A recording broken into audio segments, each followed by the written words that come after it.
A chilling scream pierces the moonless night, and the host of the lavish harvest ball lies dead, poisoned.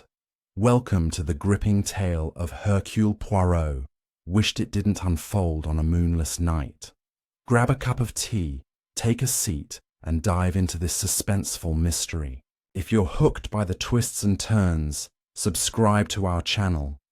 Your support means the world to us. Chapter 1. The Shadowed Manor. The Grand Ashbourne Manor stood like a silent sentinel under a sky so dark it seemed to swallow the stars. Tonight it was alive with the chatter and clinking glasses of the Harvest Ball, a yearly tradition where the elite of the small English village of Crestwood gathered to flaunt their wealth and whisper their secrets. But something felt off. The air was thick, not just with the scent of autumn leaves and expensive perfume, but with an unspoken tension. Hercule Poirot, the famed detective with his impeccable moustache and sharper mind, had been invited as a guest of honor. He wasn't here to dance or sip champagne, though. No, Poirot sensed a storm brewing, even if the other guests laughed and twirled under the chandeliers. His little grey cells, as he called them, were already tingling, warning him of trouble. And trouble arrived faster than anyone expected. Let's set the scene. Picture a sprawling manor house, its walls lined with portraits of stern-faced ancestors glaring down at the guests. The ballroom is a sea of glittering gowns and polished shoes, but the edges of the room are cloaked in shadow. The host, Lord Reginald Ashbourne, a man known for his charm and his enemies, raises a glass to toast the harvest. His voice booms, confident, almost arrogant, as he speaks of prosperity and tradition. But before he can finish, his face twists in agony. The glass slips from his hand, shattering on the marble floor. A scream, sharp, raw, cuts through the music. Lord Ashbourne collapses, his lips tinged blue, his eyes wide with shock. The room freezes. Someone whispers, "Poison." And just like that, the night turns deadly. Hercule Poirot steps forward, his calm demeanor a stark contrast to the chaos. He kneels beside the body, noting the faint smell of almonds in the air, a telltale sign of cyanide. The guests are a mix of horrified and suspicious, their eyes darting to one another. Who could have done this? Lord Ashbourne wasn't a saint. His business dealings were ruthless, his personal life a tangle of scandals. There were plenty of people in this room with a motive. Poirot's gaze sweeps over the crowd. Lady Evelyn, the host's icy wife, who hasn't shed a tear. Mr. Carver, the business rival with a clenched jaw. Miss Clara, the young heiress who looks more nervous than grieving. And Dr. Hawthorne, the family physician, whose hands tremble as he checks the body. Everyone is a suspect, and the moonless night hides their secrets well. Now, let's talk about why this matters. A murder like this isn't just a crime, it's a puzzle, and Poirot lives for puzzles. He's not your typical detective, running around with a magnifying glass or chasing clues in a frenzy. No, Poirot observes. He listens. He thinks. His method is to let the little grey cells do the work, piecing together the human nature behind the crime. In this chapter, he's already noticing the small details, the way Lady Evelyn's fingers tighten around her pearl necklace, the way Mr. Carver avoids looking at the body, the way Miss Clara keeps glancing at the door as if she wants to run. These are the threads of the mystery, and Poirot is already pulling at them. Here's a practical tip for unravelling a mystery like Poirot does. Pay attention to what people don't say. Words can lie, but silence betrays. If someone avoids a question or changes the subject, that's a clue.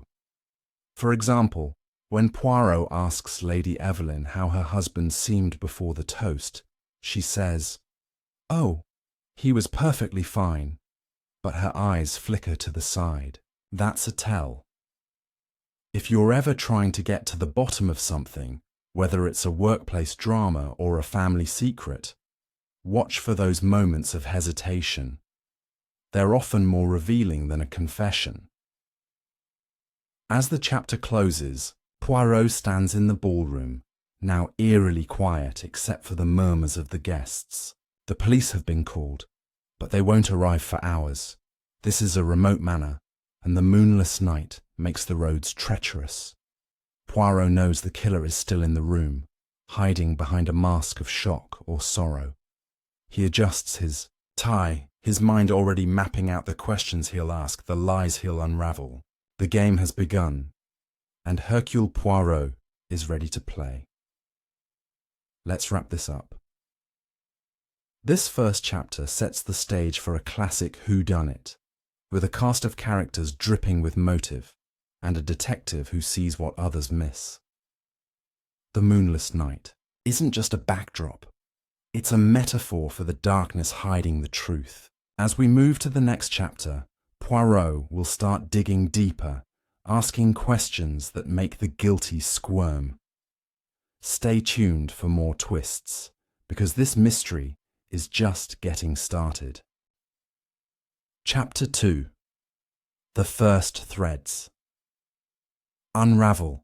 The ballroom's chandeliers still gleam, but their light feels colder now, casting long shadows over the guests huddled in small, uneasy groups. Hercule Poirot stands apart, his sharp eyes scanning the room, like a hawk. He's not interested in the obvious, the tears, the gasps, the nervous pacing. No, Poirot is hunting for the subtle, a glance held too long, a hand that trembles just a bit. The police are still hours away, and the killer, he knows, is watching, waiting, perhaps even plotting their next move. The air in Ashbourne Manor is thick with suspicion, and Poirot is ready to pull at the first threads of this tangled mystery. Let's dive into what Poirot does best, observing human nature. He begins by approaching Lady Evelyn, the widow who seems more composed than grieving. Her silk gown is flawless, her posture rigid, but there's a tightness in her jaw that betrays her. Poirot asks her a simple question. When did she last speak to her husband? She answers smoothly, claiming they chatted about the ball's menu just before the toast. But her fingers twist the pearl necklace around her throat, and Poirot notes it. He doesn't press, yet. Instead, he moves on to Mr. Carver, the business rival with a face like stone. Carver says he was across the room when the poison struck, mingling with guests. But Poirot notices his shoes, polished but scuffed, at the toes, as if he'd been somewhere less pristine than the ballroom. A garden, perhaps? Poirot files it away. Now, let's talk about how Poirot works. He's not just asking questions, he's building a map of lies. Every answer is a piece of the puzzle, but it's the inconsistencies that light the way. For example, Miss Clara, the young heiress, claims she was dancing when the scream rang out, but a waiter recalls seeing her near the refreshment table, close to Lord Ashbourne's glass. It's a small detail, but to Poirot, it's a crack in her story. He also notices Dr. Hawthorne, the physician, wiping his hands repeatedly on a handkerchief, as if trying to scrub away guilt. These are the threads Poirot pulls. Tiny, almost invisible, but strong enough to unravel the truth. Here's a tip for spotting deception in your own life. Watch for over-explaining. When someone gives you too many details about something simple, they're often hiding something. Say you ask a friend where they were last night, and they launch into a long story about traffic and weather and what they ate. It's a red flag. Poirot knows this. When Mr. Carver rambles about who he spoke to during the ball, naming guests Poirot can't verify. It's a signal. The truth is simple. Lies are complicated. Try this next time you're skeptical about someone's story. Ask a basic question and see if they bury you in details. As Poirot moves through the room, he's also thinking about the poison itself. Cyanide works fast. Too fast for it to have been slipped into Lord Ashbourne's glass during the toast. It had to be earlier, perhaps in the kitchen or when the champagne was poured. He makes a mental note to check the staff, especially the waiter who served the fatal drink. But for now, he focuses on the guests, circling back to Lady Evelyn. This time, he asks about her husband's enemies. She hesitates, then mentions a vague, disgruntled investor, but offers no name. Poirot smiles politely, but inside his mind is racing. Why protect someone now unless she's protecting herself? The manor feels smaller now, the walls closing in as the guests realize they're trapped with a killer. Poirot doesn't rush. He sips a glass of water, never champagne, not tonight, and lets the suspects stew. Their nervousness is his ally. Miss Clara fidgets with her bracelet. Dr. Hawthorne keeps glancing at his watch. Poirot knows the guilty will crack under the weight of their own secrets, and he's patient enough to wait. To wrap this up, this chapter shows Poirot laying the groundwork, collecting the first clues in a game of cat and mouse. He's not chasing the obvious, but peeling back layers of deception, one careful question at a time. The killer is still in the room, and every word they speak tightens the noose. As we head to the next chapter, Poirot will zero in on the physical evidence, the glass, the poison, the hidden corners of the manor. The mystery is deepening, and the truth is starting to shimmer just out of reach. Chapter 3. The Poison's Path. The air in Ashbourne Manor grows heavier, the silence between the guests now punctuated by uneasy glances and whispered theories. Hercule Poirot, ever the calm centre of the storm, moves away from the crowd, his polished shoes clicking softly on the marble floor. His focus shifts from the suspect's words to the silent witnesses of the crime. The shattered glass, the champagne bottle, the shadowed corners where secrets might hide. The poison, cyanide, with its faint almond-like scent, didn't appear by magic. It had a path, a moment, a hand that delivered it. Poirot's little grey cells hum as he begins to trace that deadly trail, determined to uncover how death slipped into the harvest ball. Let's set the stage for this investigation. The ballroom is no longer a place of celebration. It's a crime scene, though the guests don't yet realize how closely they're being watched. Poirot kneels by the broken glass, careful not to touch it. The shards glitter under the chandelier light. But what catches his eye is the faint residue inside one piece, a trace of something that shouldn't be there. He beckons the butler, Mr. Harrow, a wiry man with a face like a closed book. Poirot asks who poured Lord Ashbourne's champagne. Harrow hesitates, then says it was a young waiter, Thomas, who's now nowhere to be found. This piques Poirot's interest. A missing waiter? Too convenient, perhaps. He makes a note to find Thomas, but first he heads to the kitchen where the champagne was prepared. The kitchen is a flurry of activity, with staff frozen in their tasks, aware that suspicion now taints every tray and glass. Poirot examines the champagne bottles on the counter. One, half empty, matches the brand served to Lord Ashbourne. He sniffs it carefully. Nothing, but then he notices a small vial tucked behind a stack of napkins, its label smudged but faintly legible, a chemical used for cleaning, easily mistaken for something harmless but deadly in the wrong hands. Cyanide isn't hard to come by in a manner like this. Gardening supplies, cleaning agents, even darkroom chemicals for photography could be sources. Poirot's mind races. Was the poison added in the kitchen, or closer to the moment of the toast? He questions the head chef, a gruff woman named Mrs. Baxter, who swears no one tampered with the bottles on her watch. But her eyes dart to the side door, where deliveries come and go. Another thread to pull. Here's a practical tip for solving problems, whether it's a mystery or something in your own life. Follow the chain of events backward. Poirot doesn't start with who, he starts with how. If you're trying to figure out why something went wrong, say a project failed at work, trace the steps. Where did the mistake begin?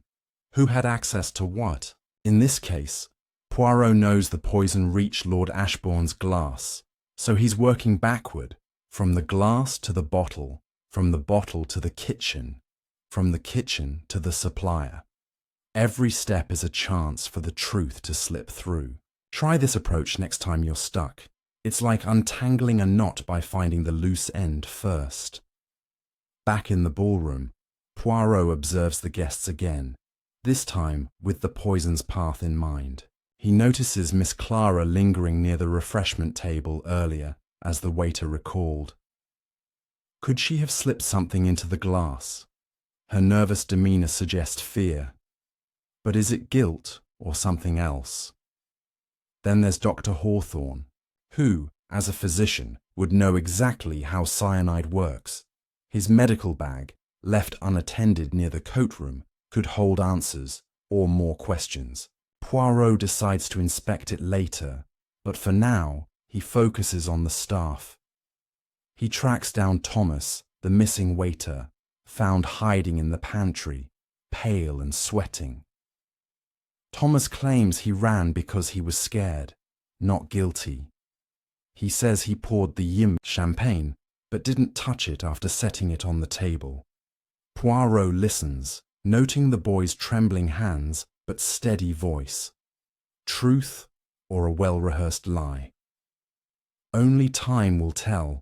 The manor's layout becomes a character in itself. Poirot sketches a mental map. The kitchen connects to the ballroom via a narrow service corridor, dimly lit and easy to slip through unnoticed. The side door Mrs. Baxter glanced at leads to the gardens, where anyone could have entered or left. Poirot steps outside briefly, the moonless night swallowing the light. He spots a faint footprint in the damp earth near the door, small, like a woman's shoe. Lady Evelyn's, Miss Clara's, or someone else entirely. He marks the spot for later, knowing the police will need to see it. As Poirot returns to the ballroom, he feels the weight of the night pressing in. The guests are restless, some demanding to leave, others whispering about curses. Poirot ignores the noise. His mind is on the vial, the footprint, the missing waiter's story. Each clue is a piece of the puzzle, but the picture is still blurred. He knows the killer planned this carefully, choosing a moment when the darkness of the night would hide their movements. But Poirot thrives in the dark, where others falter. To wrap this up, this chapter has followed Poirot as he traces the poison's path, from the shattered glass to the kitchen's secrets. He's building a timeline, collecting physical clues that will soon intersect with the suspect's lies. The manor is a maze, but Poirot is navigating it with precision. As we move to the next chapter, he'll dig deeper into the suspects' pasts, unearthing motives that tie them to Lord Ashbourne's death. The truth is closer, but the shadows are growing longer. Chapter 4. Motives in the Shadows. The tension in Ashbourne Manor coils tighter, like a spring ready to snap. The guests, now confined to the ballroom by Poirot's quiet authority, shift uncomfortably under his watchful gaze. Hercule Poirot stands near a tall window, the blackness outside reflecting the secrets within. He's no longer just tracing the poison's path. Now, he's delving into the hearts of the suspects, seeking the why behind the crime. Lord Ashbourne's death wasn't random, it was personal. And in a room full of hidden grudges, Poirot knows the motive will be the key to unmasking the killer. Let's dive into the suspects' lives, where old wounds and buried desires fester. Poirot begins with Lady Evelyn, the widow whose composure is a carefully crafted mask. He learns from a discreet conversation with the butler, Mr. Harrow, that her marriage to Lord Ashbourne was crumbling. Rumours of infidelity swirled, and Evelyn's family fortune had dwindled, leaving her dependent on her husband's wealth. Did she tire of being a trophy wife, trapped in a loveless union? Poirot notes her guarded answers about her husband's will.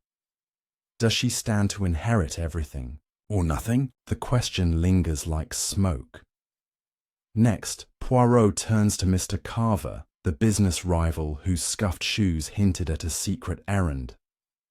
A quick chat with a gossipy guest reveals Carver lost a lucrative contract to Lord Ashbourne last year, nearly bankrupting his company. His clenched fists during their earlier talk betray a simmering rage. Could revenge have driven him to poison? Poirot observes Carver's habit of checking his pocket watch, as if time itself is his enemy. Perhaps he needed Lord Ashbourne gone before a looming deadline, financial or otherwise. Miss Clara, the nervous heiress, is a puzzle. She's young, barely 20, with a fortune tied to her late father's estate. But Poirot overhears a maid whispering that Clara was once engaged to Lord Ashbourne's son, a match that ended abruptly when Ashbourne disapproved. Was Clara humiliated enough to seek vengeance? Her frequent glances at the door suggest she's hiding something, or someone. Poirot makes a mental note to investigate her connections outside the manor, perhaps a lover or accomplice waiting in the wings. Dr. Hawthorne, the trembling physician, draws Poirot's attention next. As the family doctor, he knew Lord Ashbourne's health intimately, including his heart condition, which made cyanide's swift work even deadlier. A guest mentions Hawthorne was sued for malpractice years ago, a scandal Lord Ashbourne helped bury. Was the doctor blackmailed into silence, or did gratitude turn to resentment?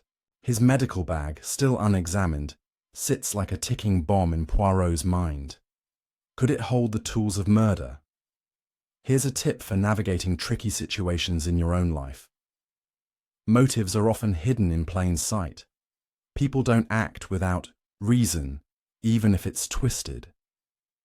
If you're trying to understand why someone did something hurtful, say a friend betrayed your trust, look at what they gain. Money, power, revenge. Poirot knows this. When he asks Carver about his business dealings, Carver's quick dismissal of old rivalries feels too neat. In real life, pay attention to what people avoid talking about. That's where the truth hides. Poirot's method is subtle but relentless. He doesn't accuse, he probes. He asks Lady Evelyn about her husband's recent arguments, and she mentions a heated phone call he had days ago, though she claims not to know with whom. He questions Clara about her broken engagement, and her blush betrays more than her words. With Hawthorne, Poirot casually mentions cyanide's medical uses, watching the doctor's face pale. Each conversation is a chess move, pushing the suspects closer to revealing themselves. The manor's atmosphere grows claustrophobic. The guests, unable to leave, begin to turn on each other. A woman accuses Carver of sabotaging her husband's investments. Another guest mutters about Clara's shady friends. Poirot listens, letting their paranoia do his work. He knows motives are like threads in a tapestry. Pull one, and the whole picture shifts. But he's careful. A wrong move could tip the killer off, and with the police still delayed, the danger is real. To wrap this up, this chapter has peeled back the layers of the suspects' lives, revealing motives rooted in greed, revenge, and betrayal. Poirot is building a web of connections, each suspect tied to Lord Ashbourne by a thread of resentment. The killer's motive is clearer now, but their identity remains elusive. As we head to the next chapter, Poirot will confront the physical evidence again, this time with new insight into who stood to gain from death. The net is tightening, and the truth is clawing its way to the surface. Chapter 5. The Evidence Speaks. The grand clock in Ashbourne Manor's ballroom ticks louder now, each second a reminder that time is slipping away. Hercule Poirot, with his meticulous precision, moves through the manor like a shadow, his mind weaving together the motives he's uncovered with the physical clues scattered around him. The poison, the footprint, the missing waiter, they're all pieces of a puzzle, and now Poirot is ready to let the evidence speak. The guests, still, trapped in the manor's gilded cage, grow restless, their whispers turning to accusations. But Poirot ignores the noise. He's focused on the silent truths hidden in objects and overlooked corners, knowing they'll point him toward the killer. Let's step into Poirot's process as he examines the evidence with fresh eyes. He starts with Dr. Hawthorne's medical bag, left unattended near the coat room. With the doctor's reluctant permission, Poirot opens it, revealing vials of medicine, syringes, and a small notebook. One vial catches his attention, unlabeled, with a faint chemical smell. He doesn't touch it, but notes its presence. The notebook lists patient visits, including one to Lord Ashbourne 2 days ago for chest pains. Could Hawthorne have used his access to slip cyanide into something the Lord consumed later? Poirot tucks the notebook away for the police, his suspicions about the doctor deepening. Next, Poirot returns to the garden, where the small footprint near the side door still lingers in the damp earth. He measures it carefully. Too small for a man, too delicate for heavy boots. It suggests a woman, perhaps Lady Evelyn or Miss Clara, slipped outside during the ball. But why? To meet someone? To hide something? The garden is dark, but Poirot notices a crushed flower bed nearby, as if someone stood there for a while, watching or waiting. He finds a single pearl, like those on Lady Evelyn's necklace, caught in the soil. A coincidence? Or a clue? Poirot pockets it, his mind turning over possibilities. Now, let's talk about how evidence can reveal more than words. Poirot knows objects don't lie, but they can be misread. Take the pearl, for example. It could belong to Lady Evelyn, or it could have fallen from another guest's jewellery. The key is context. In your own life, if you're trying to solve a problem, like figuring out who took something from your desk, look at the surroundings. Is there a coffee stain that matches someone's habit? A pen left behind? Poirot's tip: don't jump to conclusions, but don't ignore the obvious either. The pearl is a lead, but it's not proof. Yet. Back inside, Poirot tracks down the waiter, Thomas again. The young man is still shaken, but Poirot's gentle questions coax out a new detail. Thomas saw Miss Clara near the refreshment table, but she wasn't alone. A man, cloaked in a dark coat, spoke to her briefly before slipping out the side door. Thomas didn't recognize him, but the timing aligns with the poison's delivery. An accomplice? Poirot's eyes narrow. He asks Thomas to describe the man's coat, black wool with a distinctive red lining. It's a small detail, but Poirot knows it could break the case. He recalls seeing a similar coat in the coat room, belonging to none other than Mr. Carver. The Manoir's service corridor, connecting the kitchen to the ballroom, becomes Poirot's next focus. He walks its length, noting its dim lighting and narrow walls, perfect for someone to move unseen. Near the ballroom entrance, he finds a discarded napkin, stained with a faint bluish tint. It smells faintly of cyanide. Was this used to wipe? The poison from a vial or syringe? Poirot bags it carefully, his mind racing. The napkin was near the refreshment table, where Miss Clara and the mysterious man were seen. The pieces are starting to fit, but the picture is still incomplete. Poirot's method is like a dance, deliberate, precise, each step building on the last. He doesn't rush to accuse. He collects, compares, and waits for the evidence to align with the motives he's uncovered. The pearl points to Lady Evelyn, the coat to Carver, the napkin to Clara's proximity, but Dr. Hawthorne's vial and notebook keep him in the frame.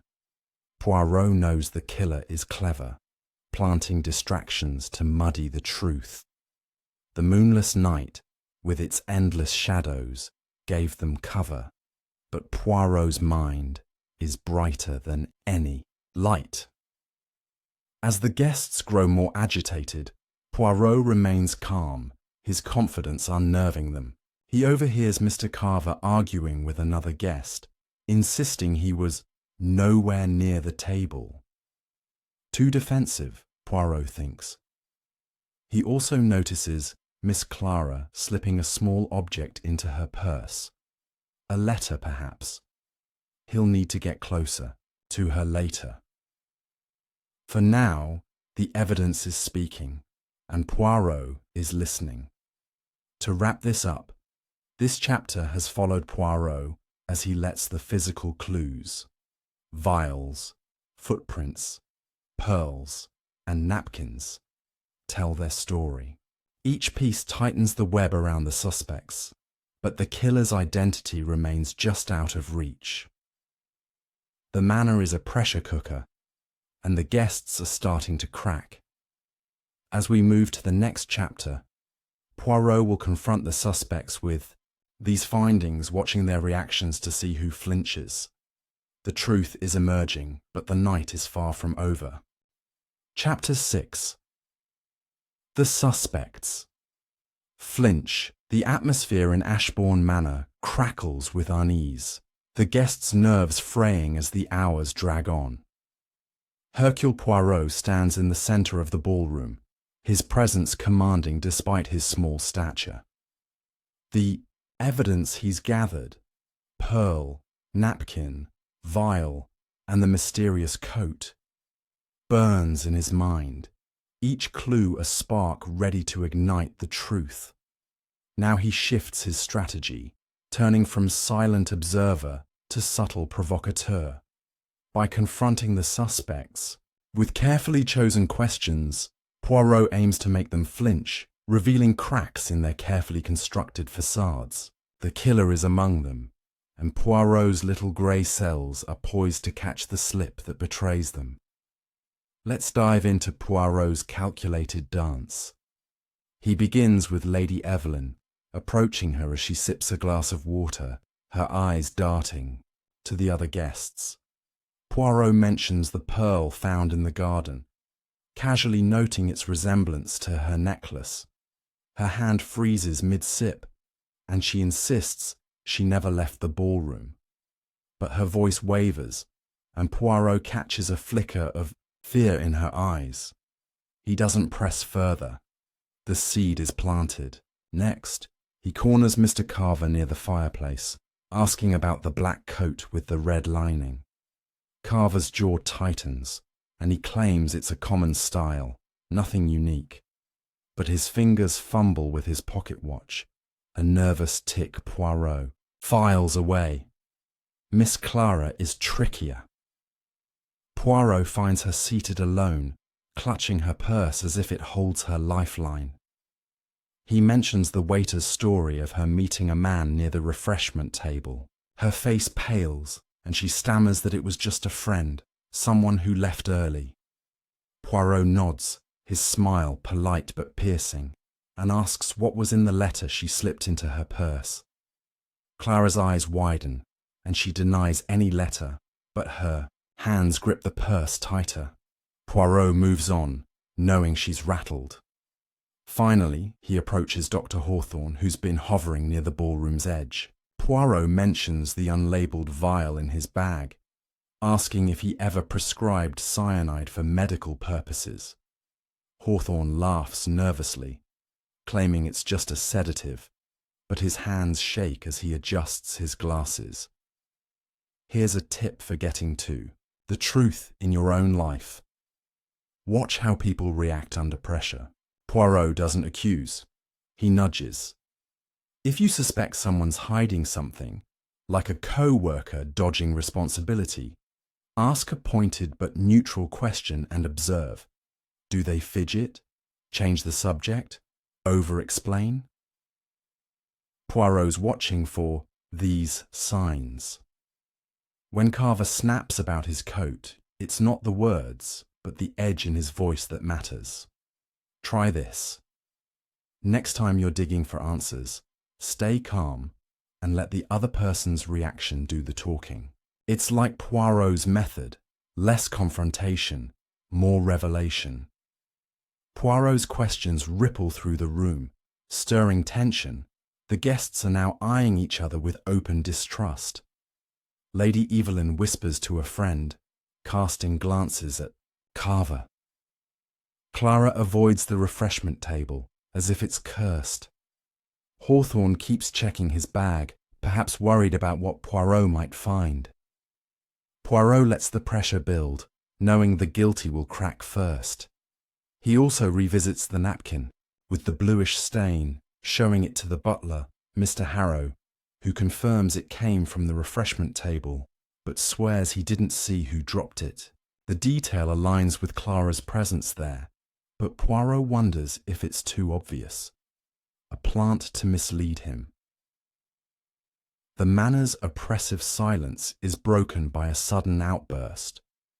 A guest, unrelated to the main suspects, accuses Carver of sabotaging Lord Ashbourne's business deals, claiming it's common knowledge. Carver snaps back, his temper flaring, and Poirot watches closely. Anger can be a mask for guilt, but it can also be genuine frustration. He notes Carver's outburst but doesn't rule him out. Meanwhile, Poirot catches Clara slipping out to the corridor, perhaps to dispose of that letter.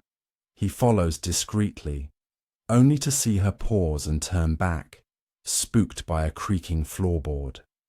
The letter remains in her purse, for now. Poirot's mind is a whirl of connections. The pearl suggests Lady Evelyn was in the garden, but her denial doesn't prove guilt. Carver's coat and temper point to him, but the red lining is too distinctive to be accidental. Clara's letter and meeting with the mystery man screams secrecy, but is she the killer or a pawn? And Hawthorne's vial could be innocent or damning. Poirot knows the truth lies in the overlap of motive and opportunity, and he's closing in on both. To wrap this up, this chapter has shown Poirot turning up the heat, using the evidence to provoke reactions and expose weaknesses. The suspects are faltering, their lies thinning under his scrutiny. The manor feels like a chessboard, and Poirot is moving his pieces with precision. As we head to the next chapter, he'll chase down Clara's letter and the mystery man's identity, narrowing the field of suspects. The killer's mask is slipping, and the truth is almost within reach. Chapter 7: The Letter and the Stranger. The shadows in Ashbourne Manor seem to deepen, as if the walls themselves are holding their breath. Hercule Poirot, with his keen eyes and sharper mind, senses the investigation reaching a turning point. The suspects' reactions have given him glimpses of their secrets. But now he zeroes in on a critical clue: Miss Clara's letter and the mysterious man she met near the refreshment table. These threads could unravel the entire mystery, and Poirot is determined to follow them, even as the guests grow more desperate to escape the manor's suffocating grip. The killer is close, and Poirot's little grey cells are working overtime to catch them before they slip away. Let's follow Poirot as he chases the letter. He finds Miss Clara in a quiet corner of the ballroom, her purse still clutched tightly. Poirot approaches with his usual charm, asking about her evening in a way that feels harmless but isn't. He mentions the waiter's account of her meeting a man in a dark coat, watching her closely. Clara's face flushes, and she insists it was a brief, unimportant conversation. But when Poirot gently asks to see her purse, citing the need to rule out misunderstandings, she hesitates. Her fingers tremble as she opens it, revealing a folded letter sealed with wax. She claims it's personal, but Poirot's polite insistence wins out. He doesn't open it, yet, but takes it with a promise to return it, noting the wax seal's unusual crest, one he doesn't recognize. Poirot steps away to examine the letter in private, retreating to a small study off the ballroom. The crest on the seal is a clue in itself, a stylized hawk, suggesting a family or organization outside the manor's usual circle. The letter inside is brief but damning. Meet me at 9. Ensure he drinks. No signature, but the handwriting is bold, masculine. Poirot's mind races. The note points to Clara's involvement, but is she the mastermind or a reluctant accomplice? The meeting time, 9 p.m., aligns with the moments before Lord Ashbourne's fatal toast. Poirot recalls the waiter's description of the man in the black coat with red lining. Could this be the letter's author, orchestrating the murder from the shadows? Here's a tip for uncovering hidden truths in your own life. Small details can crack a case wide open. Poirot's focus on the wax seal is a reminder to notice what others overlook. If you're trying to solve a mystery, like who's been spreading rumors, look for unique markers. A specific phrase, a favorite emoji, or even a type of pen can point to the culprit. Poirot's trick is to stay curious about the tiny things, like a crest or a coat's lining. Next time you're puzzled, zoom in on the details everyone else ignores. Poirot returns to the ballroom, seeking the man in the coat. He checks the coat room, finding the black wool coat with red lining still hanging there. A quick search of its pockets reveals a monogrammed handkerchief, initials JR, and a train ticket to London, dated for tomorrow morning. The initials don't match Carver's name, but Poirot wonders if it's an alias or a borrowed coat. He questions the butler, Mr. Harrow, who confirms the coat belongs to a guest who arrived late and left early, a man named James Rutherford. Harrow describes him as tall, reserved, with a sharp jaw and a habit of avoiding eye contact. Poirot's suspicions flare. Rutherford could be the stranger Clara met, but why did he vanish so quickly? To confirm, Poirot tracks down the waiter, Thomas, who's now helping clear the refreshment table. Thomas verifies the man's description matches Rutherford, adding that he saw him slip out the side door after speaking to Clara. Poirot revisits the garden, where the footprint and crushed flowerbed were found. The timing and location align. Rutherford could have been waiting there, passing the poison or instructions to Clara. But why would Clara agree to such a plan? Poirot recalls her broken engagement to Lord Ashbourne's son. Perhaps Rutherford is a lover or someone manipulating her resentment for his own ends. The manor's tension is palpable now. The guests sense the net closing, and Clara's eyes follow Poirot nervously. He keeps the letter hidden, knowing it's a grenade that could panic the killer. Instead, he observes the other suspects. Lady Evelyn seems unaware of Rutherford, but her earlier lie about staying in the ballroom nags at Poirot. Carver's temper flares again when another guest mentions his financial troubles, and Poirot wonders if he's deflecting. Dr. Hawthorne, meanwhile, hovers near his medical bag, as if guarding it. Poirot knows he must act fast. Rutherford's train ticket suggests someone plans to flee. To wrap this up, this chapter has followed Poirot as he uncovers the letter and the stranger, tightening the web around Clara and the mysterious James. Rutherford. The crest, the note, and the coat are new pieces in the puzzle, pointing to a conspiracy that reaches beyond the manor's walls. As we head to the next chapter, Poirot will dig into Rutherford's identity and Clara's true role, confronting the possibility of a larger plot. The killer's shadow is growing clearer, but the night still holds its secrets. Chapter 8. The Stranger's Shadow.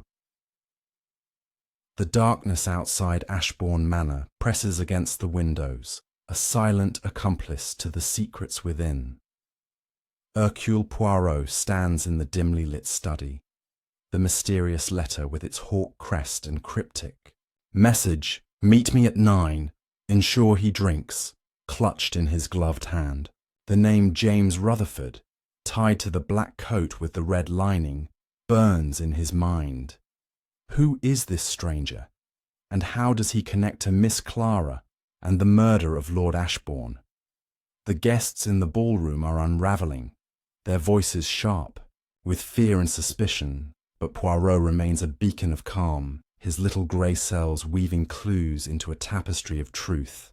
With the police still hours away, he must uncover Rutherford's role and Clara's true intentions before the killer's next move. Let's follow Poirot as he digs into the stranger's identity. He begins by questioning the butler, Mr. Harrow, more thoroughly about James Rutherford.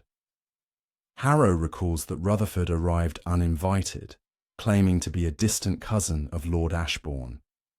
His late entry and swift exit raised no alarms during the ball's chaos, but now it screams suspicion. Poirot asks about Rutherford's demeanour. Harrow describes him as cold, calculating, with a voice that carried an edge of authority. He also mentions seeing Rutherford linger near the refreshment table before slipping out the side door. This aligns with the waiter Thomas's account of Rutherford's meeting with Clara, and Poirot's mind sparks with connections. Was Rutherford the mastermind using Clara as a pawn, or are they equal partners in this deadly game? Poirot returns to the coat room, re-examining the black coat. The monogrammed handkerchief with J.R. feels too convenient, almost staged, but the train ticket to London is a solid lead. It's dated for tomorrow, suggesting Rutherford planned to flee after the murder. Poirot notices something new, a faint smudge of dirt on the coat's cuff, matching the garden's soil where the footprint and pearl were found. This places Rutherford outside, possibly with Clara or Lady Evelyn at a critical moment.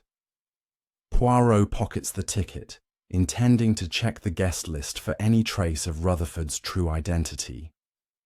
He suspects the distant cousin story is a lie, but proving it will require more than intuition. Now, let's talk about Clara's role. Poirot finds her in the ballroom, her face pale and her purse now tucked under her arm like a shield. He doesn't confront her about the letter yet. Instead, he asks about her past with Lord Ashbourne's son, probing for ties to Rutherford. Clara admits the broken engagement left her humiliated, but she insists she's moved on. Her voice cracks when Poirot mentions a man in a dark coat, and she repeats her claim that it was a friend who left early. Poirot notices her bracelet, engraved with a small hawk, the same crest as the letter's seal. It's a subtle clue, but to Poirot, it's a flare in the dark. Is Clara part of a larger scheme, or is she being manipulated by Rutherford's promises? Here's a practical tip for untangling complex problems, whether it's a mystery or a personal dilemma. Connect the dots between people and their pasts. Poirot knows relationships drive actions. If you're trying to understand why someone acted out, say a friend suddenly cuts you off, look at their history. Old grudges, promises, or debts can explain more than words. Poirot's focus on Clara's engagement and Rutherford's sudden appearance is a masterclass in this. Try it. When you're stuck, map out who's connected to whom and why. It's like following a trail of breadcrumbs back to the truth. Poirot shifts his attention to the other suspects, ensuring he doesn't miss a broader conspiracy. He observes Lady Evelyn, who's now speaking in hushed tones with a guest about family matters. Her earlier lie about staying in the ballroom, combined with the pearl in the garden, keeps her in Poirot's sights. Could she know Rutherford? Poirot asks her about uninvited guests, and she dismisses the idea.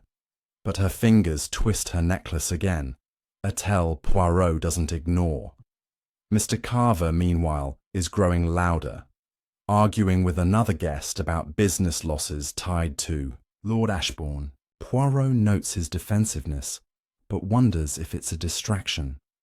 Dr. Hawthorne remains quiet, his eyes fixed on his medical bag, which Poirot plans to revisit soon. To deepen his investigation, Poirot slips back to the study, where he examines the guest list Harrow provided. No James Rutherford appears, but a crossed-out name catches his eye. Jonathan Reed, a former business associate of Lord Ashbourne, banned from the manor after a public falling out.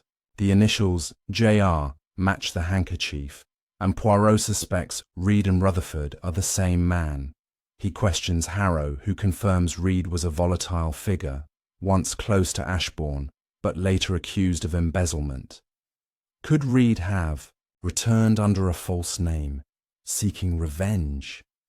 The train ticket suggests he planned to vanish, but the letter implies he needed Clara's help to execute the murder.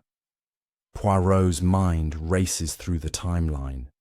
The letter's instruction: ensure. He drinks, points to the champagne, but the napkin with the bluish stain suggests the poison was handled nearby. Poirot revisits the refreshment table, now cleared but still holding secrets. He finds a discarded wineglass, overlooked by the staff, with a faint residue inside. It smells faintly of almonds, cyanide. Was this glass meant for someone else, or was it a backup plan? Poirot bags it carefully, knowing it could tie Clara or Rutherford to the crime scene. The manor's atmosphere is electric with paranoia. Guests are openly accusing each other now, and Poirot lets their chaos work in his favour. He overhears a maid whispering about Clara's late-night walks in the garden, hinting at secret meetings. This strengthens the link between Clara and the footprint, but Poirot wonders if she's a victim of manipulation rather than a cold-blooded killer. He also notices Dr. Hawthorne slipping out to the corridor, perhaps to check his bag. Poirot follows at a distance, catching the doctor rifling through his supplies, his face tense. Is he hiding evidence or ensuring it's safe? As Poirot pieces together the clues, he feels the killer's presence like a shadow over his shoulder. The hawk crest, the letter, the coat, and the glass are threads in a tightening web. But the full picture remains elusive. Rutherford, or Reed, is a ghost. His motives tied to a past Poirot must uncover. Clara's role is murky, her fear genuine, but her actions questionable. The other suspects, from Lady Evelyn's icy control to Carver's volatile temper, remain in play, each with secrets that could shift the case. To wrap this up, this chapter has followed Poirot as he chases the stranger's identity and Clara's connection to the murder, uncovering a possible alias in Jonathan Reed and a web of deceit tied to the hawk crest. The manor is a pressure cooker, and the suspects are teetering on the edge. As we move to the next chapter, Poirot will confront Clara directly about the letter and dig into Reed's past, pushing closer to the truth. The killer's shadow is growing sharper, but the moonless night still guards its secrets. Chapter 9. The Confrontation. The air in Ashbourne Manor hums with a restless energy, as if the walls themselves sense the climax approaching. Hercule Poirot stands in the study, the letter with its hawk crest and damning words. "Meet me at 9, ensure he drinks," burning in his pocket. The name Jonathan Reed, alias James Rutherford, looms large, a phantom whose motives tie back to Lord Ashbourne's past. But Poirot's focus now sharpens on Miss Clara, the nervous heiress whose bracelet matches the letter's seal. Her fear is palpable, but is she a puppet or a plotter? With the guests on edge and the police still distant, Poirot decides it's time to confront Clara, hoping to force the truth into the open and shake the killer's carefully laid plans. Let's step into this pivotal moment. Poirot finds Clara alone in a small parlour off the ballroom, her hands twisting her bracelet as she stares out a window into the moonless night. He approaches with his usual courtesy, but his voice carries a steel edge.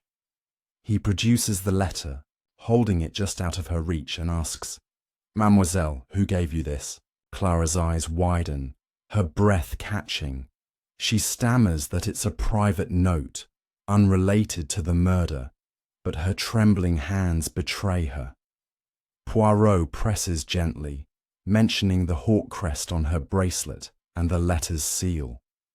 Clara's face crumples, and she admits meeting a man, Jonathan Reed, but insists she didn't know his plans. She claims he pressured her, promising to restore her reputation after Lord Ashbourne's rejection of her engagement.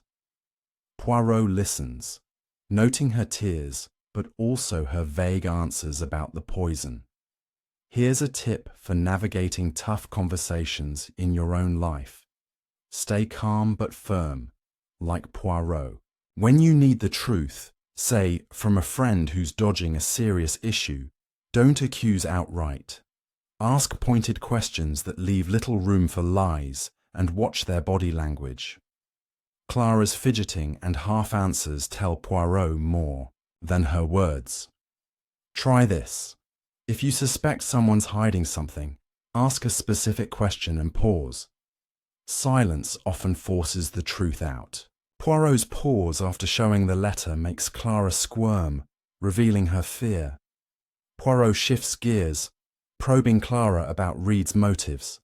She reveals that Reed was once Lord Ashbourne's business partner, ousted after a scandal involving missing funds. He blamed Ashbourne for his ruin and vowed revenge.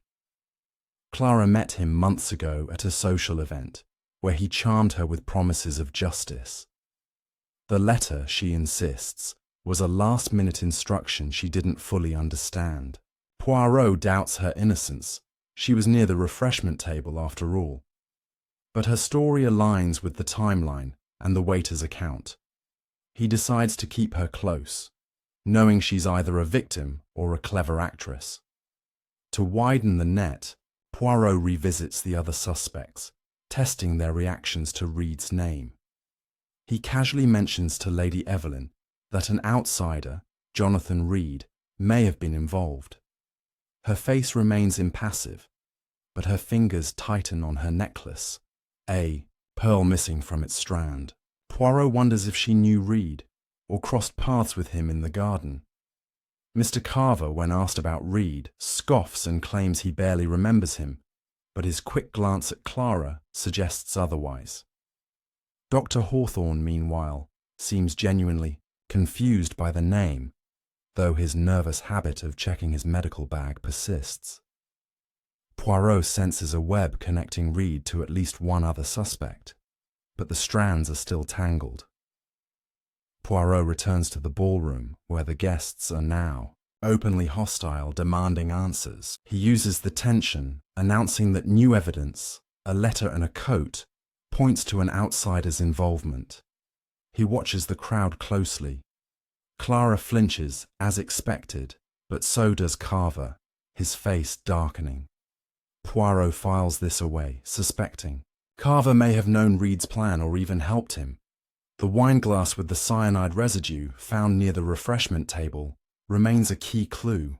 Poirot asks the butler, Mr. Harrow, to gather all glasses from that area, hoping to match fingerprints or residue to Clara or Reed. The manor feels like a powder keg, with every glance and whisper charged with suspicion. Poirot's confrontation with Clara has stirred the pot, and he senses the killer, or their accomplice, growing desperate. He slips back to the study to re-examine the train ticket from Reed's coat.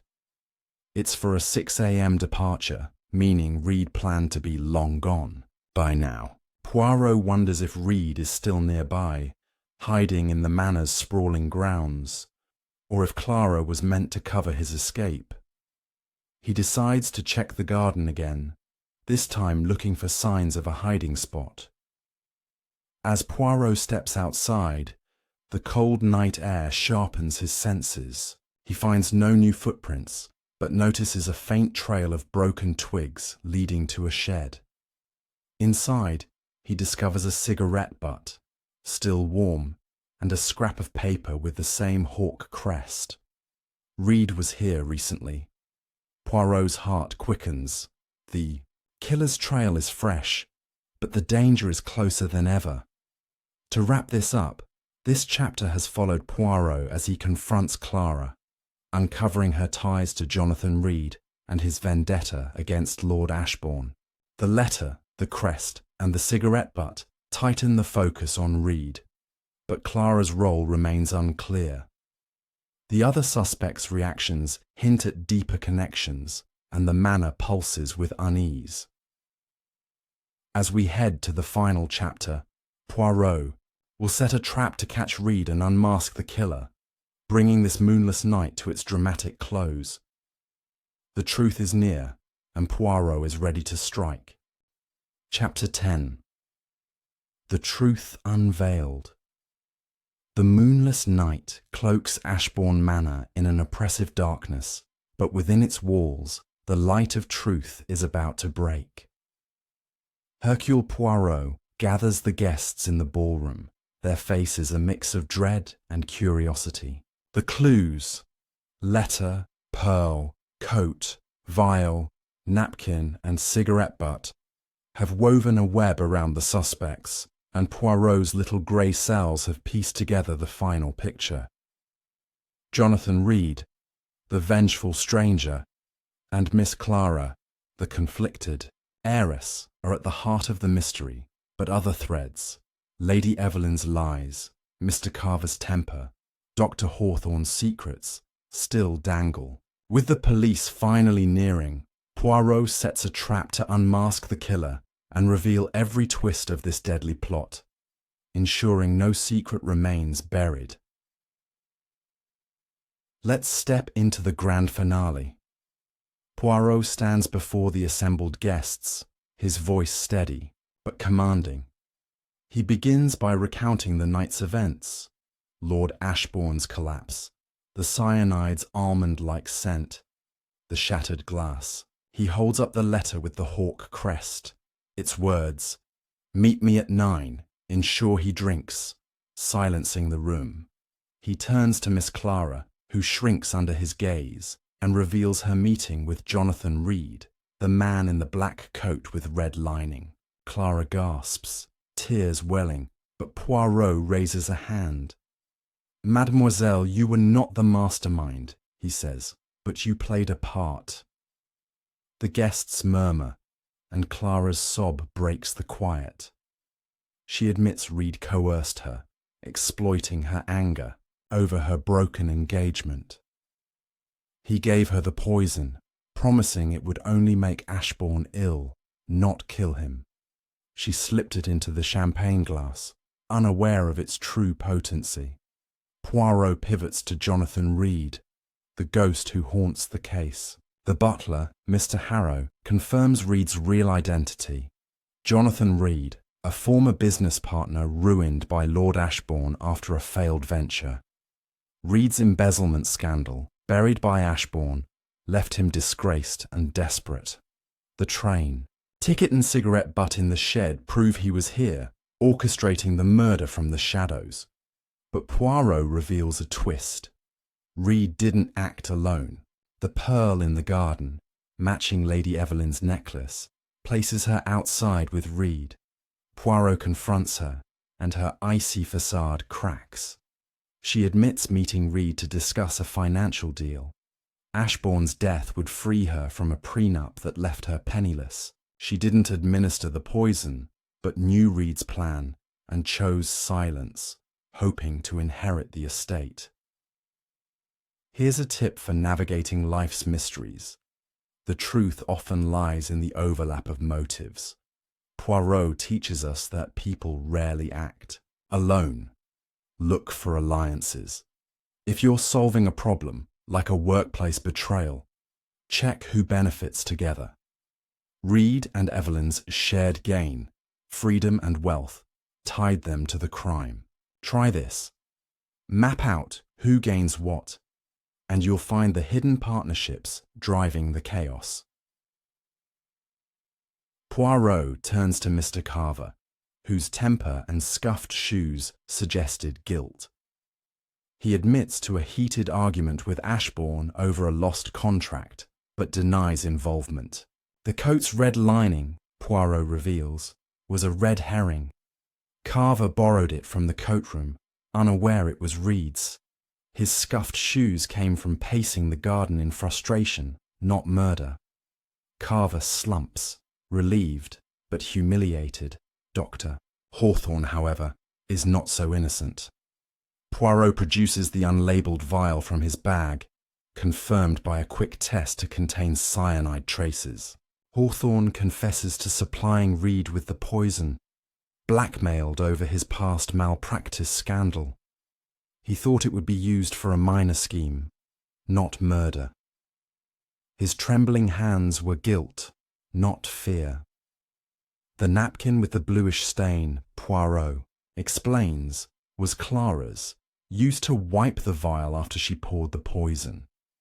The wineglass with cyanide residue was a backup, left by Reed in case Clara failed. The footprint in the garden belonged to Evelyn, meeting Reed to finalize their deal.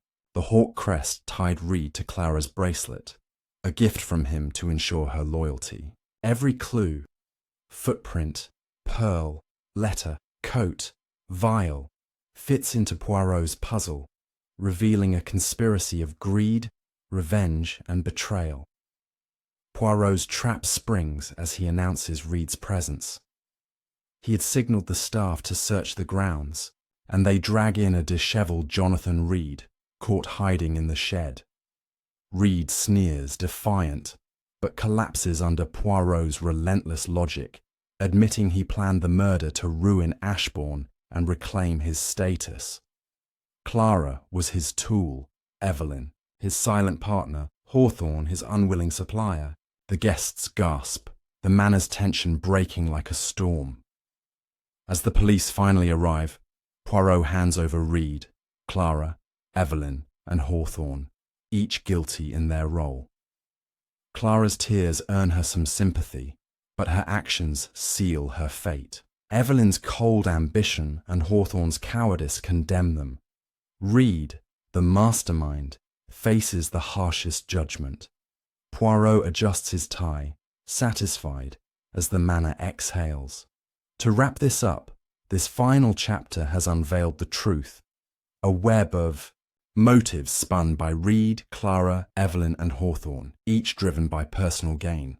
Poirot's brilliance, his attention to detail, his patience, his understanding of human nature, cracked the case. The moonless night hid the crime, but Poirot's mind was the light that exposed it. If you've loved this twisting tale, grab a cup of tea and join us for more mysteries. Hit that like button, subscribe to our channel, and comment your thoughts below. Your support means the world to us.